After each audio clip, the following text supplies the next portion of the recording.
programming or thread programming. So whatever the program threads we are going to discuss here, that particular thread is with respect to the Aneka threads, how it is being implemented.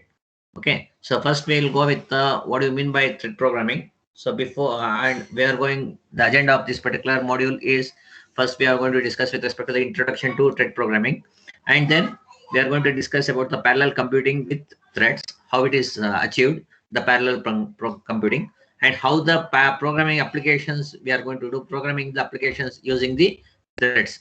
So the last two part which you are going to have is in this particular module is domain decomposition and functional decomposition. Okay, so next before we start with the introduction to programming, so let us see that what do you mean by concurrent programming. So when you start talking about your concurrent programming, what do you mean by concurrent programming is the first thing. Now when you are doing the parallelization, so your concurrent programming is also referred as throughput computing. So when you talk about the throughput is nothing but what? Throughput is nothing but the amount of work done per unit amount of time. So within the stipulated or given period of time, how much work you have been done. So now in this one, so in the throughput computing, what will happen? So it mainly focus on delivery of high volume of computation. Okay, so whatever the delivery of high volume of computation is to be given, so it will be focusing on that one mainly. So in the form of what it is going to focus? So it is going to focus in the form of the transactions. So your throughput computing is nothing but what? Your throughput computing is nothing but which is going to focus on delivery of high volume of computation in the form of transactions. So these things you have been already studied in your database as a rule, that is atomicity, commit, isolation, and durability. So that will come again here in the future. So you should be familiar with those terminologies also when we discuss about the transaction processing. So when you start talking about the transaction processing, so your acid rules matters there. So you should have the thorough knowledge of the acid rule, how it is going to work. What do you mean by atomicity? What do you mean by isolation? What do you mean by commit? What do you mean by durability? So just before going for the before I start that particular topic, you just go and revise that particular topic which you have studied in your database management system. Okay. So now with the advancement of multiple system, okay, what will happen? So it was possible to deliver a high throughput computation. So we are going to have the technology which is going to have multi-core technologies. So when you are going to have the multi-core technologies, so it was possible to deliver a high throughput computation, okay, on a single computer system also. So with the with the advancement of the multi-core technologies, so we can achieve the performance in a single system itself. Now throughput can be discussed with respect to two aspects. Okay, whatever the amount of work we are given with respect to the time, so that can be discussed with respect to two different aspects. So the two different aspects which we can discuss is one is multiprocessing, other is multi-threading. So with the two aspects which we have to discuss to have the throughput of the system, that is performance of the system, is one is through the multiprocessing, other is through the multi-threading. Now first comes the question, what do you mean by multiprocessing? Okay, so just I give a brief overview to come to the multiprocessing, that's it, nothing else. So when you talk about the multiprocessing, so multiprocessing is nothing but what? So multiprocessing is nothing but the execution of multiple programs within a single machine. So the layman's definition is it is nothing but what? So it is going to have the execution of multiple programs in a single machine. So when you are going to have the multiple programs in the multiprocessing, so it is going to have the multiple processing units. So what do you mean by multiple processing units? So that means processing units means what? CPU. So in a single system, you are going to have multiple CPUs will be there. So now multiprocessing, it is nothing but what? So the inside a single system, you are going to have the multiple CPUs. Each CPU is going to perform individual job. Okay, so that the multiple programs which you are going to have, it will be executing parallelly. So that is execution of multiple programs in a single machine. So now when it comes to the multi-threading, okay, multi-threading when it comes, multi-threading is nothing but what? Multiple instruction streams are running within a single program. You are going to have the single program. Within that particular single program, you are going to run a multiple instruction stream. Okay. So now when it comes to the parallelization, so how we are going to achieve the parallelism on a single machine computation? is the next question. So when you start, before going to the parallelism in Aneka thread, so we have to discuss how the parallelism is going to work in a single machine computation. Okay. So when it comes to the parallelism, what do you mean by parallelism? So parallelism, why we have to use that one? Why we have to go for parallelization of the parallelization of my work? So because the word parallelism deals with what? It is nothing but a technique used to improve the performance of the computer. It's a layman's definition, right? So when you talk generally, so when you are going to have the parallelism, so parallelism, what it is going to tell? The parallelism is going to tell you that, so it is nothing but a technique. It is nothing but a technique which is used to improve the performance of a computer. Okay. So before going for parallelization, so I want to put an overview what you have been studied in your CO, I think. So have you heard of Flint's taxonomy? Flint's taxonomy in your organization? Okay. Anyone has heard that one? Being some part of the organization subject, you are going to come across the word Flint's taxonomy. So in that particular Flint's taxonomy existed. So before the Flint's taxonomy comes, parallelism was the technique which was used to achieve the performance. Once the Flint's taxonomy according to architecture, it is defined. So it is basically categorized into 4 types. Okay, it is basically categorized into 4 types. So this is not part of your syllabus. Okay, so this is for your only understanding of the further chapters. So when you talk about the Flint's taxonomy, so you're going to have 4 different types. So that is nothing but your single instruction, single stream, single data, single instruction stream, multiple data, multiple instruction, single data, multiple instruction, multiple data. So this is how it has been categorized. So when you're going with the Flint's taxonomy, it's going to categorize into SISD, SIMD, MISD, and then MIMD. So now, once the multiprocessing existed, as the definition tells that, so multiprocessing is nothing but what? It's the use of multiple processing unit within a single machine. So now once it came into existence, it gave to the several architectures. So it gains a interest and gave birth to several parallel architecture. So what I have been told now, that is the parallel architecture which they have defined is classified into 4 types according to the Flint's taxonomy. So that is your single instruction, single data, single instruction stream, multiple data, multiple instruction, single data, multiple instruction, multiple data. So that is not as part of your syllabus. You should have a knowledge of that one. Okay. So if you are going for IS studies, these are the things which you should know. So now, one of the main important distinctions which you are going to make is further this particular multiprocessing system which you are going to have. So it's further classified into 2 types. One is your symmetric processing unit, symmetric processing system. Another is asymmetric processing system. So now, when you're talking about the symmetric processing system, your symmetric processing system is nothing but what? It's also a type of the multiprocessing only. So here what will happen? So here 2 or more identical processors are connected to a single shared memory. So when you are going to have the symmetric processing, symmetric as the name suggests that, so 2 or more identical processors. So inside inside your single system, 2 cores will be there. 2 cores which are there. So those 2 cores are connected to a single shared memory. Those 2 processors are connected to a single shared memory, and it will be working on that particular single shared memory where the data is kept. So it's having all, it's even this particular symmetric multiprocessing system will be having all its input and output devices. So now when you talk about the symmetric processing, so whatever the OS you are going to have installed in that particular type of system, the scheduling, what it is going to have, it is a self-scheduling. Okay, so in your symmetric processing, multiprocessing, the scheduling which you are going to have is a self-scheduling. But when it comes to the asymmetric multiprocessing, so as the title indicates that your asymmetric multiprocessing involves the concurrent use of different processing units that are specialized to perform different functions. So you are going to have the different functional units, processing units will be there. Different functional units is going to work parallelly, and different functional unit is going to perform different function. Okay, different processing units is going to perform the different function.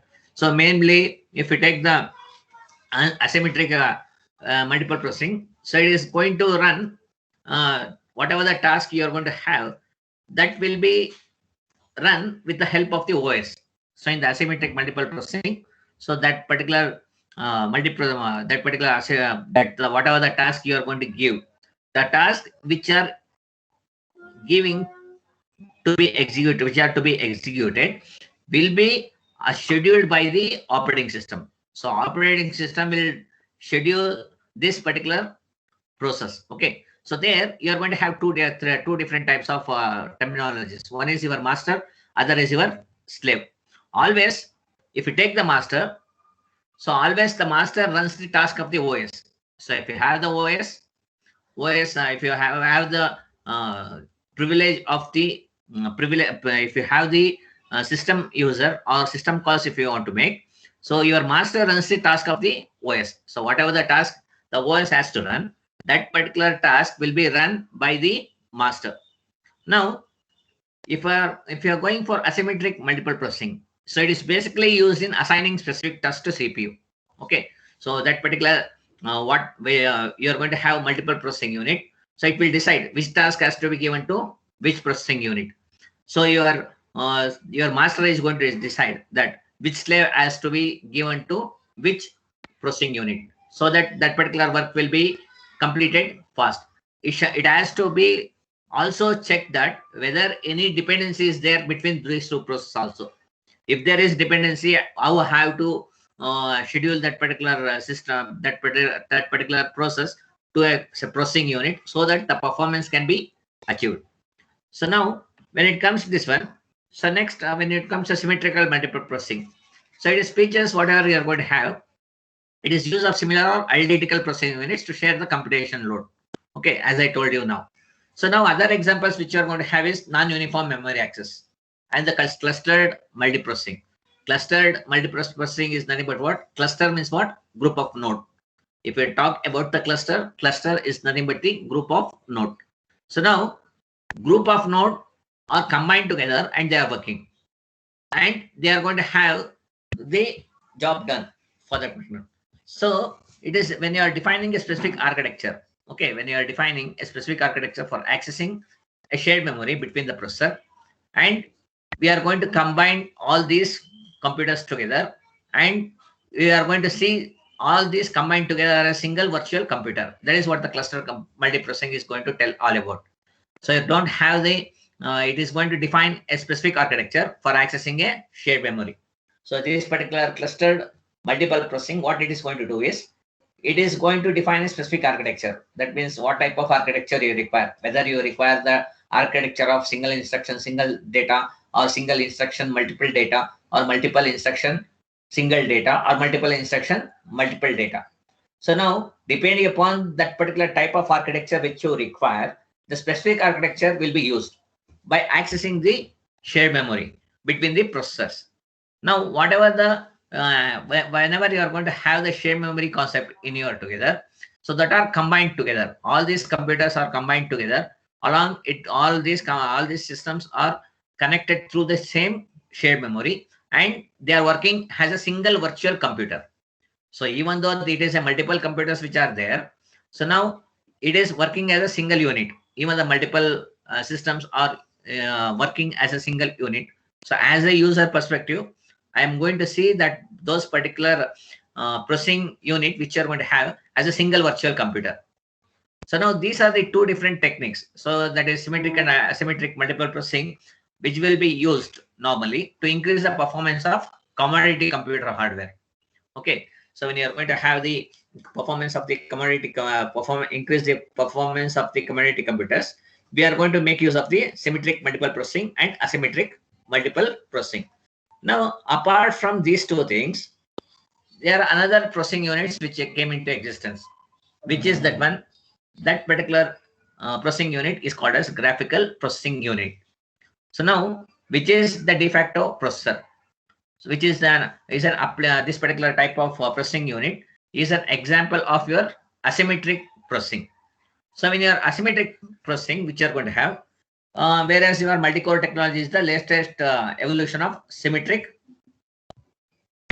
multiprocessing. So if you're going to have this particular technology, so if, whereas um, multi-core technology is the latest evolution of multi-core technology. Okay. So now,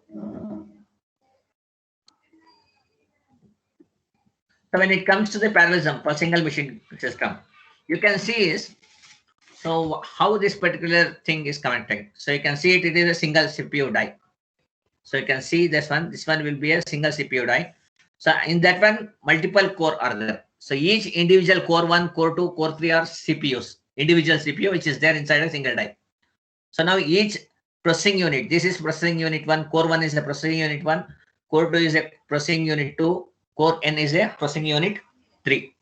Now, before I discuss this one, I have to tell something which is why we have to go with that particular technology only. Why multiprocessor has gained the importance when you are going to have the parallelism architecture. So when you are going to have the if you take about the system, so if you want to increase the performance of the system, one thing which you can have is we can increase the frequency of operation. So you have in the market that you are going to have 1.5 gigahertz of one by processor of P3 1.4 gigahertz, P3 1.5 gigahertz, P3 2.4 gigahertz. So what that means? Can anyone tell the answer? What do you mean by that 2.4 gigahertz? What is that frequency corresponds to? Can anyone give the answer? What that frequency corresponds to? If any processor is defined with some frequency, what that is going to tell about all about. If I'm going to have that particular frequency as frequency is 2.4 gigahertz, what it tells. So if you how the frequency and time are related, so your time is nothing but inverse of the frequency. Okay, your time t is equal to 1 by f. So where is t is 1 by f. So it is given by 1.2.4 into 10 raised to minus 9. Okay, 10 raised to 9. Okay, so when you give this one, 1.1 by 2.4 is 1.0 to 0.5 into 10 raised to minus 9. Now, what that particular 0.59 ns nanosecond implies with respect to the frequency there. So that particular 0.5 nanoseconds implies that for each instruction to execute, it will take 0.5 nanoseconds of time. Okay, so that means if the more number of instructions are there, it will take more amount of time. Depends upon the program which you are going to run.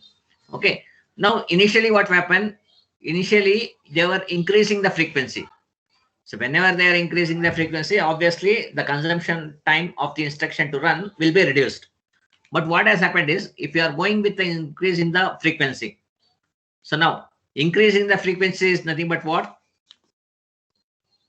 Frequency, when you increase the frequency, it has to switch the state from 0 to 1, because when you talk about the computer will understand only two languages. That is only one language, that is binary language, and it will understand only two values, which is 0 and 1.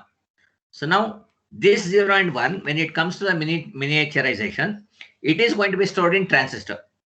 Okay, so when it is going to be transistor, some point of the time you have to convert, one zeros has to be converted to one has to convert it to 0. So that means your transistor is switching the state from on to off to on and all. So when it is switching its operation from on to off to on, if more number of frequency has to be achieved, more amount of transistor has to be introduced into the system. If the more transistor are involved, the number of switching actions of the transistor will also become more, because there are n number of zeros and ones will be there. To have this n number of zeros and ones to accommodate, you require n number of transistor. Now, when n number of transistors are working, when it is some transistor will be changing from 0 to 1, some will be changing from 1 to 0. So it has to represent 1 and 0. That will be internally represented with respect to the transistor. Now, when the transistor is working, obviously what will happen? The transistor is going to consume, dissipate the power. And even the transistor has to work means what? It has to consume the power. Now, when the more number of transistors are involved there, the amount of power dissipation will also become more. So if the amount of power dissipation also becomes more, what is the next limitations which you're going to have? The next limitations which you're going to have is the power consumption, power heat dissipation reduction, and how to heat dissipation we have to look after, and how to cool that particular heat I have to look after. So this is the problem which they have faced when they are increasing the frequency.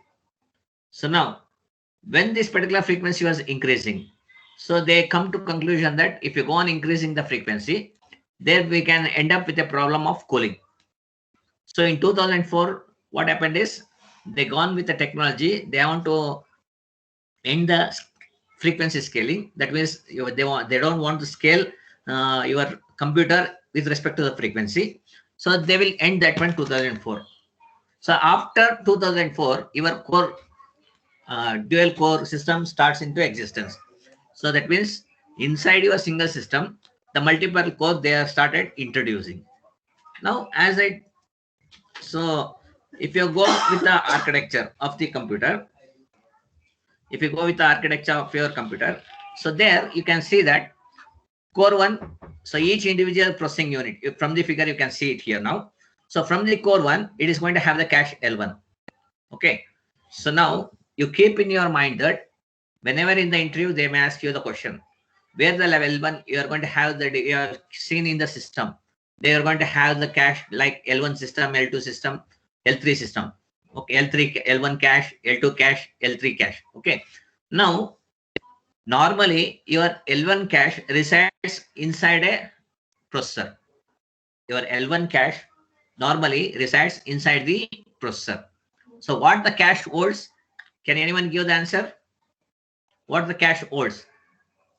What is the importance of cache in your processor?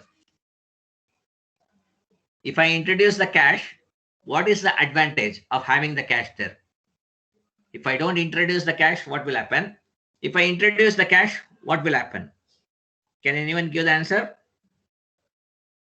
You know or don't know, that's it, nothing else. We'll move further if you don't know. So if you have the cache, what the cache holds? Cache holds the recently executed instruction. Now, how the memory hierarchy goes? When you start. So now, when you start executing the program, so what will happen is,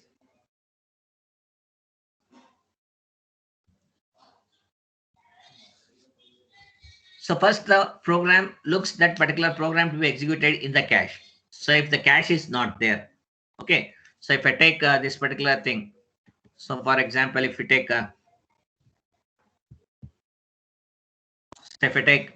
if you have the memory hierarchy,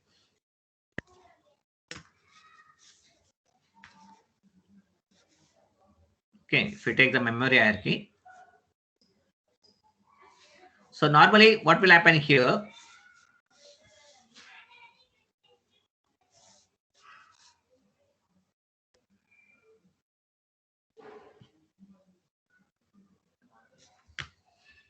So here, what will happen here? 1 minute. Just I will enlarge into the show.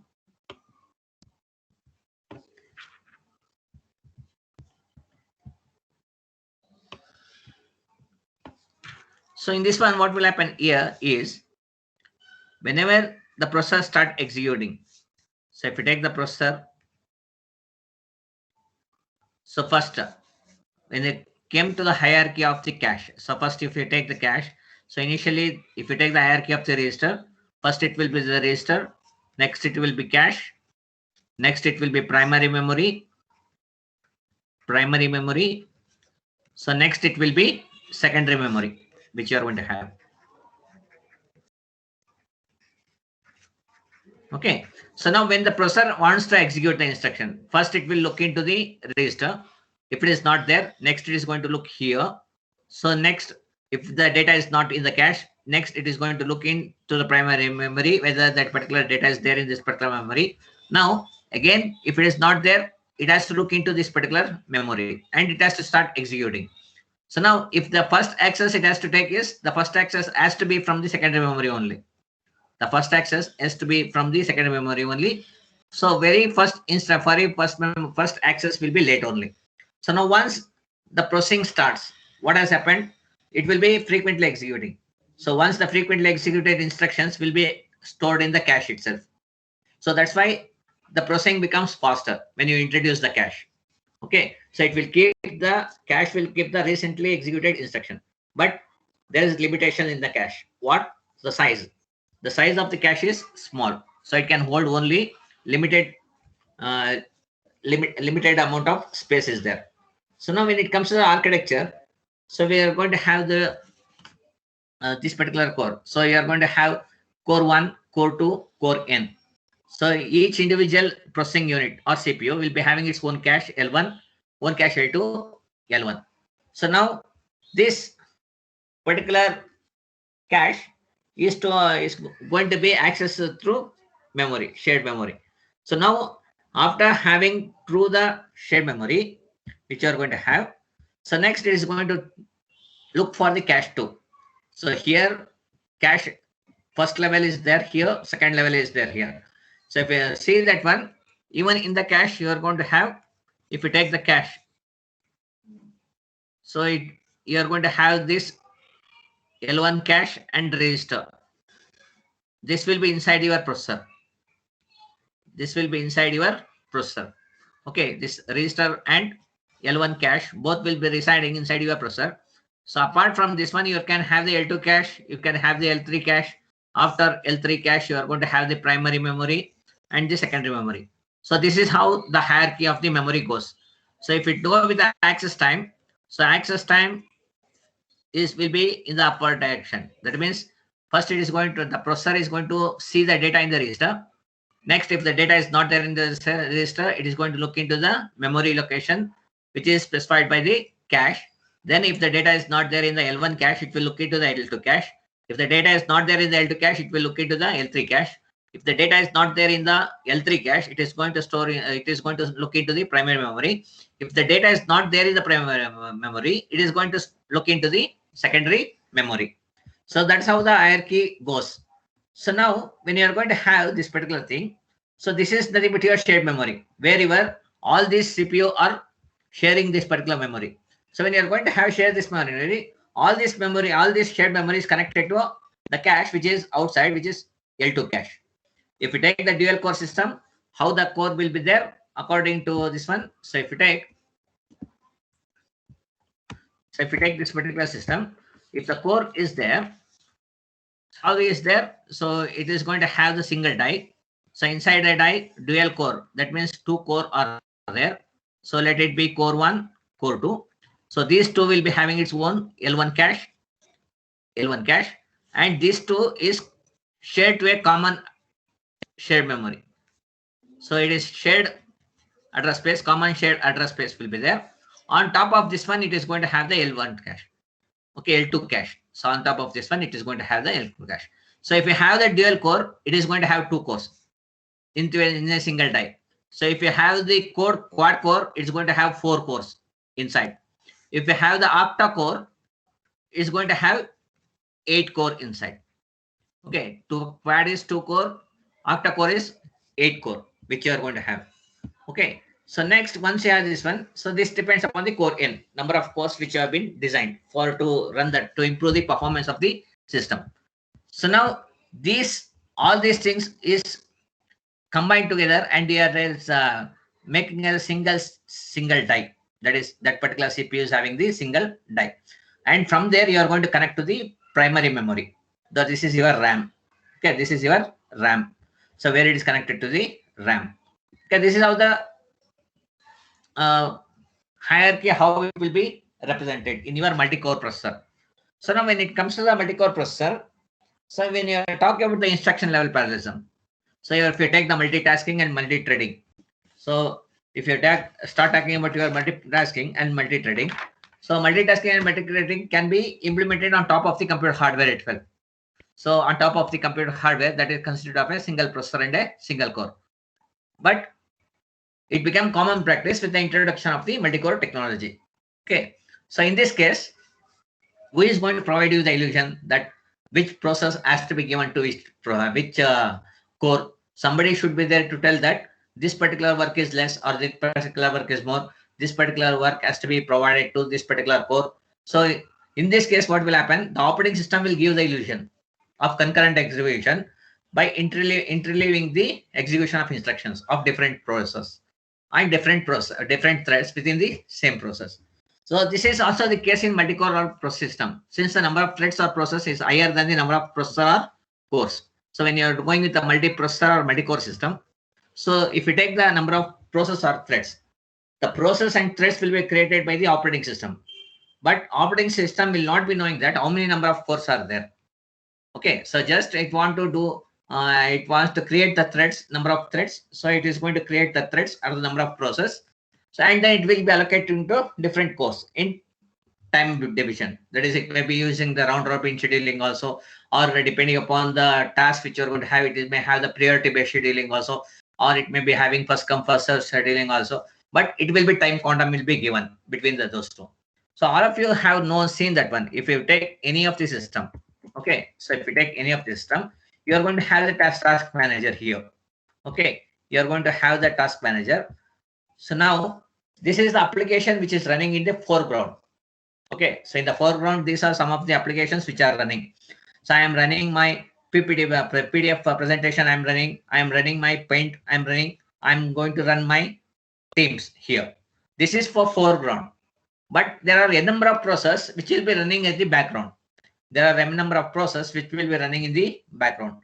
So you can see here, some notifications came in. So now to display that notification, some process should be running at the background.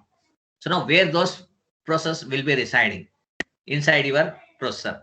So it will be running in the background, right? So these are the processes which will be running in the background. So when you go to the process, so there will be a number of processes which will be running in the background.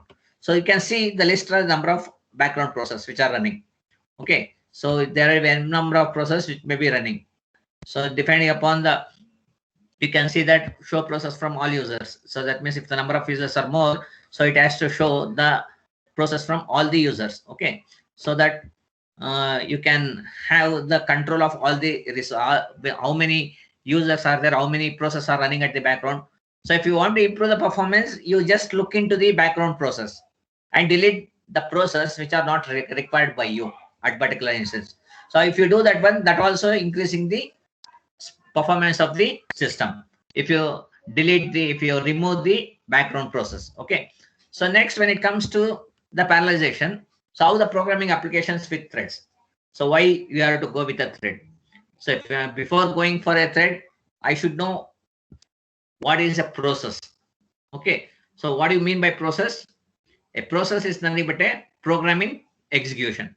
So if you take the definition of the process, a process is nothing but a program in execution. So when you are going to have the program in execution, okay, so the program in execution, so what it contains, what that particular process is all about. So if you are running an application, for example, as I told you in the application. So if I take application, for example, Control Alt F, okay. So start task manager. So if you take this particular application is there. So some application is here. So now what it is showing here, this is nothing but what? This application, this particular terms which are running here, status which is running, this particular application is nothing but the runtime image of the application. That means there are many applications which are there in the system, but only some applications are running. So that is nothing but a process is nothing but the runtime image of an application. So here it is running. So even in the process, if you take, there are a number of applications which are running at the background. You can see there, Accelerate is there, Adobe Collab is there, Attend LX is there. So I have connected my writing pad is there. So to look after the writing pad and whatever I'm going to write on the writing pad, it should be displayed on the screen. For that one, some process should be there. So it is not displayed here, right? That particular drivers, that particular process which is controlling your writing pad is not shown here, but it will be shown in the process. But it will be shown in the process. You can see it here. So you can go and see the process. In that particular process, you can have, so you can what are the so I have here you can see. So you can see that backup tablet is what I am using. So this particular process is running in the background. So if you delete this particular process, what will happen? I'm not able to write the contents on my tab, which will be reflecting on the screen. Okay, so it will happen there, but it is running in the background because it is not high. It is not treated as the main application which has to be run. So now Windows login is running, Windows script is running. So some sound volume has to be run. It is running. So all this process will be running in the background. So these are nothing but the image. It is nothing but the running image of an application. So now when it comes to the thread is nothing but what? A thread identifies a single flow of execution. So by logical sequence of instructions, we can have the single sequence, which we mean a sequence of instructions that has been designed to be executed one after the other. So a thread is nothing but what? So a thread identifies a single control flow. So what it represents the logical sequence of instructions within a process. So you have the process. A process is nothing but a program in execution. So now when you start talking about the thread, a thread is nothing but what? A thread is a part of execution within the process. It identifies a single control flow because different book is going to give a different definition. So whatever the definition we are going to give it here, it is according to the textbook, what has been prescribed by you for you in your cloud computing. So according to the definition of the thread, it is going to tell that, so the thread identifies a single control flow. Okay. So what it suggests, it is a logical sequence of instruction within a process. That means what has to be run one after the other, which program has to run one after the other. Okay. So by giving the logical sequence of instruction, so what it is going to do, by having the logical sequence of instruction, you should know that which instruction has to run first and which instruction has to run next. So that means each instruction is going to run one after the other. Each instruction is going to run one after the other. So now whenever you are taking the operating system, so some of the operating system is going to support multi-threading. So when it is supporting multi-threading, so what is the what is the functionality of operating system there? So operating system that supports multi-threading has to identify the threads, which are the minimum building blocks for expressing running code. Okay. So whatever the operating system that is going to be provided for your multi-threading purpose, so it has to look that it is used as a minimum blocks for expressing running and code. So now when you talk about the process, okay, so as of seeing all the definition of the threads, so if you see the thread, so each process contains at least one thread. Okay, so each process contains one thread. That means one flow of execution is there. One single control flow will be there when you talk about the process. If you talk about the process, what will be there? So normally, if you take the process, okay, if you take the process, so what the process consists of? A process may be having the data segment, a process stack segment, stack segment. Okay, so a code segment it will be having. It is going to have the stack segment, and it is going to have the heap. Okay, so in the heap, what it is going to store is, it is going to store the dynamically allocated memory. So if you take any process will be having 4 blocks. One is your data segment will be there, code segment will be there, stack will be there, heap will be there. Okay. Now, when you talk about the thread, so thread will be having its own individual register and stack. So individual register and stack will be there in the thread, but not data and code segment. Okay, it doesn't have the code and data segment. So it will be stack and registers only can be shared. So if you take the threads, stack data and the register contents can be shared. So that's what it is going to have here. Okay. So next, when it comes to the threads, okay. So when you take the thread, so when you take the process, a process in generally it can have only one thread, or it can have multiple threads. Okay. So as I told you that, So it is nothing but a single concept which you are going to have. So if you take the process, inside the process you can have a number of threads. Okay, so this may be thread 1, so this may be thread 2, this may be thread 3, so this may be thread 4. Okay, so like this it is going to run. So even if you are not creating a number of thread, it is a process. The process will has to control the flow. One flow it has to go, control flow. So this will become one single thread at that time. Okay, so all the threads will be having its own code memory and data memory, but it is going to share register and stack. Okay, so and then even if you take the memory location, which is the heap dynamic memory allocation, even the memory allocation is different for different threads which you are going to have. So why I am telling this one is, this is very much important if you are going for your higher studies like GATE. If you are writing the GATE exams, these questions are mandatory with respect to the thread. How the flow of the thread, what are the different components of the thread, what it is going to share normally. So always all the threads is going to share the same address space. Okay, all of you know, I think. So now when it comes to the thread in the multitasking environment, the operating system assigns different time slices for each process and it leaves their execution. As you know that when it comes to the operating system point of view, each and individual process will be allocated some time depending upon the type of the scheduling. So if you take the first come first serve scheduling, so whatever the first process is coming, that will be done first, and the next process which will be coming, that will be started next. Now this is how the process is going to schedule. Okay, with the help of the scheduling in the multitasking environment, the operating system itself will assign different time slices for each process and interleaves their execution. Okay, so now when you are going to have the context switch, the another term which you are going to have in your context switching, what do you mean by context switch? The context switch is nothing but what? It is similar to the some work is given for section 6A CR. The CR will be working in the HOD's chamber. So now in the HOD's chamber is they are going to work. So in the meantime, the CR from the 6B section will come and tell that the teacher has given the high priority work. I want this particular work to be completed. So now what the 6A student has to give? The 6A student has to leave that particular system. When he is leaving that particular system, what she has to do or he has to do?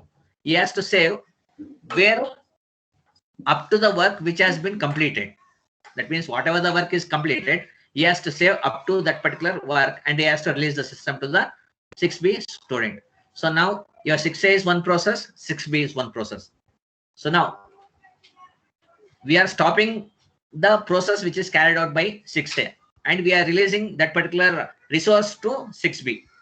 And this particular process is called as context switch, if you understand with respect to the story.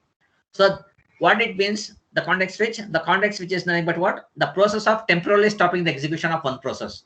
That means the process of temporarily stopping the execution of one process.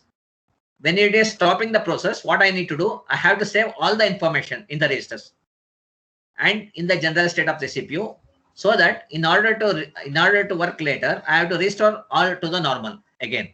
And replacing with what? In replacing with the information related to the another process is called as context switch. So this context switch is very much important when you are designing the operating system or when you are doing with respect to the cloud computing. So context switching is a must. So it is nothing but what? The process of replacing, stopping the execution of the current running process by saving the contents of all the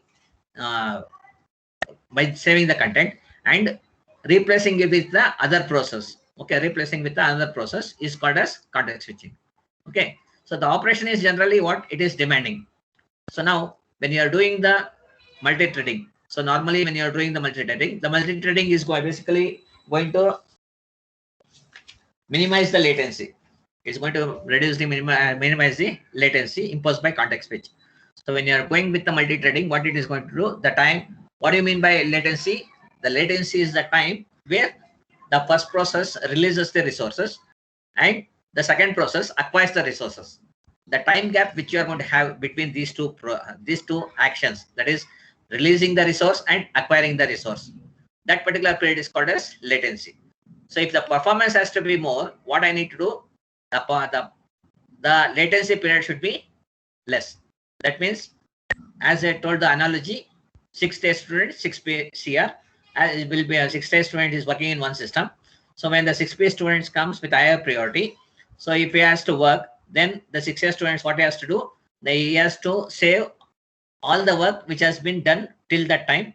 Then it has to be released to the 6B students immediately, so that the 6A students should not tell that I have some other work, I have to do this one, I will not release this particular work. Then the performance will be dropped at that time. So as soon as the request comes from the higher priority job, higher priority process, the lower priority process has to release all the resources to the higher priority process. So that is nothing but the latency. The period between the releasing the resources and acquiring the resources by the other process is called as latency. So if the latency is less, obviously the performance of the system will be less. Performance of the system will be more. So by minimizing the latency imposed by context switch, so it is going to allow the execution of multiple tasks in a single lighter fashion. Okay. So here the state represents the execution of the thread is minimal compared to the one described above. So now, if we take this one, so this is just an overview of relationship between threads and process. So if you take the process, within that particular process, you are going to have a number of threads. So it is going to have 1, 2, 3, 4 threads are there. One thread will be main thread. So now, when you take the threads, so you can see that, so each thread will be having the program counter. So the main thread will be having the program counter. That particular program counter will be shared by all the other threads. What the program counter holds, the program counter holds the next instruction which has to be executed. The program counter holds the next instruction which has to be executed. Now, all these threads, you can see from the figure, from the main thread, thread 1, thread 2, all these thread is going to share the same memory. All these threads, it is going to share the same shared memory when it is accessing, or shared address space, which you are going to tell. So your main thread is nothing but the process. So the process, inside that particular process, main thread will be there. It is going to create the child threads, which are going to have all these threads is going to share this common instruction program counter. And so the execution timeline is depends upon the thread. So some thread may complete its work earlier. Some you can see that thread one, this particular thread, the first thread is going, second thread, the first child thread is going to complete its task earlier. Second, it is going to take more time, and third, it is going to take less time compared to the second thread. So it is running individually across the system. And when you talk about the multi-core system, each individual thread will be given to the each individual multiple core. Okay, so that is what it is going to work it about. So this is how the relationship between thread and the process is going to work. So in the tomorrow's next class, we will discuss about what are the different advantages of the thread. Okay, and we'll start with the thread APIs, which will be used for your Aneka. So anybody having any doubt with respect to this one now? Anybody having any doubt? So if you have any doubt, you can ask.